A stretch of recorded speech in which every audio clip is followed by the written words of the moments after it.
Hair loss થવાના કારણો શું હોય છે? એના અણગમતા વાળ દૂર કરવા માટે તમારી પાસે કઈ સારવાર ઉપલબ્ધ છે? હેર લોસ થવાના ઘણા કારણો છે. દાજ તો એના માટે કઈ ટ્રીટમેન્ટ છે?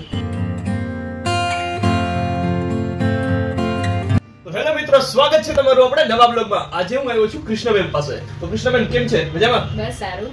હા, તો પહેલા આપણે જાણી લઈએ, ઇન્ટ્રોડક્શન જાણી લઈએ. કૃષ્ણબેન, પહેલા તમારું ઇન્ટ્રોડક્શન આપી દો અમારી ઓડિયન્સને. મારું નામ ડોક્ટર કૃષ્ણા સાવલિયા છે. હું છેલ્લા 20 વર્ષથી જૂનાગઢમાં પ્રેક્ટિસ કરું છું એઝ અ કન્સલ્ટિંગ કોસ્મેટોલોજીસ્ટ. તો તમે કઈ પ્રકારની સારવાર પ્રોવાઈડ કરો છો? શરીરના અણગમતા વાળ દૂર કરવા માટે લેસર હેર રિમૂવલ ટ્રીટમેન્ટ, માથા પરના વાળ ઉગાડવા માટે PRP થેરાપી, ક્યુ સ્વિચ લેસર ટ્રીટમેન્ટ કે જે ટેટુ દૂર કરવા માટે, અને મેલાઝમા છે, દાજો છે, કેલોઝમા છે એ દૂર કરવા માટે, ખીલના ખાડા દૂર કરવા માટે, પીલિંગ થેરાપી, જુદી જુદી જાતની બ્રાઇડલ થેરાપી થાય છે જે મેડિફેશિયલ થેરાપી કહેવાય છે, અને ડિફરન્ટ ટાઈપ્સના વાળ્સ, ચેપી અને બિનચેપી મસા દૂર કરવા માટે કોટરાઇઝેશન, વજન ઘટાડવા માટે યુ લાઇપોલાઇસિસ ટ્રીટમેન્ટ અને RF ટ્રીટમેન્ટ પણ અહીં ઉપલબ્ધ છે. હું તમને અમુક એવા પ્રશ્નો પૂછવા માંગુ છું જે જનરલી મારી ઓડિયન્સ છે એ પણ જાણતી નથી. તો એમની જાણ ખાતર હું તમને અમુક એવા પ્રશ્નો પૂછીશ, જેમ કે આપણે જે અણગમતા શરીરના અણગમતા વાળ છે એને દૂર કરવા માટે તમારી પાસે કઈ સારવાર ઉપલબ્ધ છે?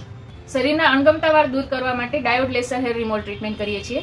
તો તમે જે મને કીધું એ મને કે મારી ઓડિયન્સને ખબર પડી કે નથી ખબર? મને નથી ખબર, મને નથી પડી. તો મને આ વાત છે થોડીક વિસ્તારથી સમજાવો તમે. શરીરના અણગમતા વાળ છે દૂર કરવા માટે laser treatment, diode laser painless treatment થાય છે, અને જે મેલ અને ફિમેલ, સ્ત્રી અને પુરુષ બંને કરાવી શકે છે. સ્ત્રીમાં ઘણા કારણોથી હેર આવે છે. હર્સુટિઝમ કહેવાય, જે હોર્મોન્સના ઇમ્બેલેન્સને લીધે, PCOD અને PCOS એ પ્રકારની કમ્પ્લેન્ટ હોય તો વાળ આવતા હોય છે. ઘણીવાર મેન્ટલ સ્ટ્રેસના લીધે હેર આવતા હોય છે. ફિમેલમાં જનરલી PCOD, PCOS, હર્સુટિઝમ, મેન્ટલ સ્ટ્રેસના લીધે જે હેર આવતા હોય છે એમાં અણગમતા વાળ થાય છે, અને એ દૂર કરવા માટે ડાયોડ લેસર ટ્રીટમેન્ટ કરીએ છીએ. એ જ વસ્તુ છે એ મેલમાં પણ આપણે કરી શકીએ, પુરુષોમાં પણ. બિયર્ડ શેપિંગ છે, ચેસ્ટ પરના વાળ છે, હાથ અને પગના વાળ પણ આપણે ડાયોડ લેસરથી દૂર કરીએ છીએ. જેમ કે મારી એજનો કોઈ છોકરો છે, બરાબર, સેમ મારી જ એજનો છે, એના હાથના વાળ વધારે છે, મારા હાથના વાળ ઓછા છે, તો એનું કઈ કારણ હોઈ શકે છે? એનું કોઈ કારણ તો ન હોય, પણ ઘણીવાર હોર્મોનલ ઇમ્બેલેન્સને લીધે એને વધારે હેર આવતા હોય તો એ દૂર કરી ડાયોડ લેસરથી દૂર કરી શકાય છે. બરાબર. તો આ છે તમે સેશન કેટલા હોય છે આમાં? જનરલી 8 થી 10 સેશન હોય છે. કોઈને હેરની થિકનેસ અને એમના સ્કિન કલર પરથી સેશન નક્કી થતા હોય છે, અને હોર્મોનલ ઇમ્બેલેન્સ ના હોય તો ઓછી સિટિંગમાં એની ટ્રીટમેન્ટ પૂરી થતી હોય છે. બરાબર. તો આ ટોટલી આખી જે પ્રોસેસ છે પેઇનલેસ હોય છે? હા, પેઇનલેસ હોય છે. તો મેમ, આ જે હેર લોસ થવાના કારણો શું હોય છે? હેર લોસ થવાના ઘણા કારણો છે. હેરિડિટરી હોઈ શકે છે, ઇમ્પ્રોપર હેર કેર હોય, પુઅર ન્યુટ્રિશન, મેડિકેશન. ધારો કે ઘણીવાર કિમોથેરાપી ને એના પછી પણ હેર જતા હોય છે. કોઈ ડિઝીઝ કન્ડિશન છે જેમ કે ટાઇફોઇડ, ડેન્ગ્યુ, એના પછી હેર ખરતા હોય છે. ફિમેલમાં હોર્મોનલ ઇમ્બેલેન્સ થતા હોય, PCOD, PCOS હોય તો પણ હેર ખરતા હોય છે, અને વ્હાઇટ ડિસ્ચાર્જની કમ્પ્લેન હોય તો હેર ખરતા હોય છે, અને મેલમાં ઘણીવાર સ્ટ્રેસ લેવલ વધારે હોય તો એના લીધે હેર ખરતા હોય છે. તો એમાં તમારી સારવાર કઈ પ્રકારની હોય છે? એમાં અમે 3 પ્રકારની સારવાર આપીએ છીએ. PRP થેરાપી કરીએ, મેઝોથેરાપી, અને સાથે હોમિયોપેથિક, જે બિલકુલ આડ અસર વગરની દવા, એ સાથે આપીએ છીએ. મતલબ કે માની લો કે આમાં કોઈ વાળ એકદમ ખરતા હોય તો એને બંધ કરવા માટે મારે શું કરવું જોઈએ? મતલબ તમારે જે સારવાર છે એ મુજબ શું કરવું જોઈએ? એમાં PRP થેરાપી અમે જે આપીએ છીએ એમાં તમારું જ બ્લડ લઈ અને એને એમાંથી પ્લેટલેટ છૂટા પાડી અને એ તમારા જ હેરમાં પૂરીએ છીએ. એનાથી હેર ગ્રોથ ફાસ્ટ આવે છે. અચ્છા, તો એ પ્રકારની સારવાર અમે અહીંયા કરીએ છીએ. બરાબર.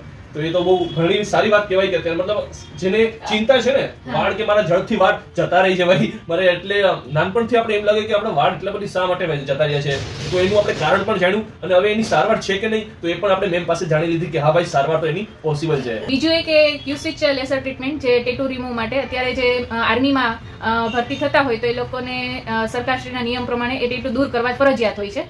તો એના માટે ટેટુ રિમૂવલ ટ્રીટમેન્ટ ક્યુ સ્વિચ NDRથી કરીએ છીએ. અને એ જ વસ્તુ ક્યુ સ્વિચ અમે મેલાઝમા, દાજ, સ્કિન ફેસ ઉપર થયેલા મેલાઝમા, કેલોઝમા જે દાજ પડી ગઈ હોય છે એના માટે પણ અમે એ ટ્રીટમેન્ટ કરીએ છીએ ક્યુ સ્વિચ. એ જણાવી દો કે આપણે વજન ઘટાડવા માટે કઈ થેરાપી કે પછી કોઈ પ્રકારની ટ્રીટમેન્ટ હોય તો એના વિશે થોડુંક ડિટેલમાં કહો અમને.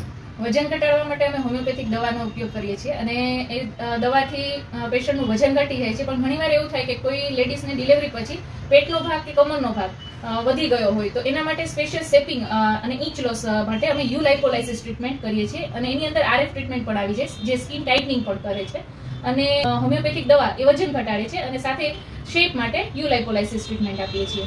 તો મેમ આપણે સ્કિન રિલેટેડ કોઈ પ્રોબ્લેમ્સ હોય જેમ કે પિમ્પલ્સ થઈ જવા, દાજ, તો એના માટે કઈ ટ્રીટમેન્ટ છે? કીલ અને કીલના ડાઘા માટે હોમિયોપેથિક દવાથી સારવાર કરીએ છીએ, ડર્મા રોલર અને ડર્મા પેનથી. PRP થેરાપીથી પણ કીલ અને કીલના ડાઘા દૂર થઈ શકે છે, અને એન્ડિયા ક્યુ સ્વિચ લેસર પણ કીલના ડાઘા દૂર કરવા માટે યુઝ કરીએ છીએ. તો મેમ આજે બ્યુટી કોન્શિયસ હોય ઘણા બધા લોકો છે જેમાં મસાનો અત્યારે બહુ ઘણા પ્રમાણમાં આપણે જોવા મળે છે કે પ્રોબ્લેમ્સ છે, તો એના માટે કઈ ટ્રીટમેન્ટ છે આપણી પાસે? હવે મસા છે એ બે પ્રકારના હોય, ચેપી અને બિનચેપી. મસા છે અમે હોમિયોપેથિક દવાથી પણ દૂર કરીએ છીએ, અને ઘણીવાર એવું હોય કે બહુ વધારે મસા હોય તો અમે એના કોટરીથી મસા દૂર કરી આપીએ છીએ. ત્યારે સારું દેખાવાનું બહુ ક્રેઝ છે કે હું સૌથી વધારે સારા દેખાવ કે સારી દેખાવ, તો આ મેઇનલી જનરલી આપણે જોઈએ તો ગ્લો માટે તમારી પાસે કઈ ટ્રીટમેન્ટ અવેલેબલ છે?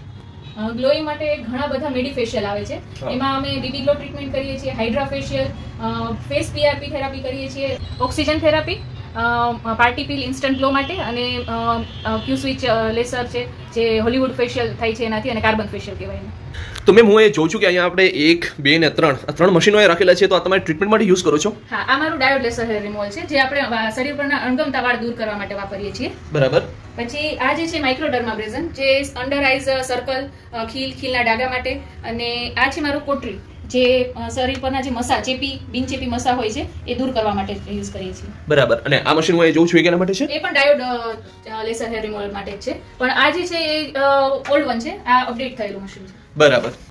આ છે ક્યુ સ્વિચ એન્ડિયર લેસર છે, અને જે ટેટુ રિમૂવ માટે અને સ્કિન પર દાજ, મેલાઝમા અને કેલોઝમા માટે યુઝ કરીએ છીએ. બરાબર. અને એ નીચે મશીન રાખેલા છે કેવા માટે? યુલાઇપોલાઇસિસ છે. યુલાઇપોલાઇસિસ છે ઇંચ લોસ, વેઇટ લોસ માટે યુઝ કરીએ છીએ. બરાબર. અને અહીંયા બીજું નીચે છે એ છે RF છે, સ્કિન પર ટાઇટનિંગ માટે યુઝ કરીએ છીએ. બરાબર. ઇંચ લોસ માટે યુ કેવિટેશન છે કહેવાય, અને પ્રેગ્નન્સી પછી ઘણીવાર લેડીઝમાં પેટ અને કમરનો ભાગ વધારે હોય તો એના માટે શેપ આપવા માટે જે કેવિટેશન અને RF એ બંને સાથે આપીએ છીએ.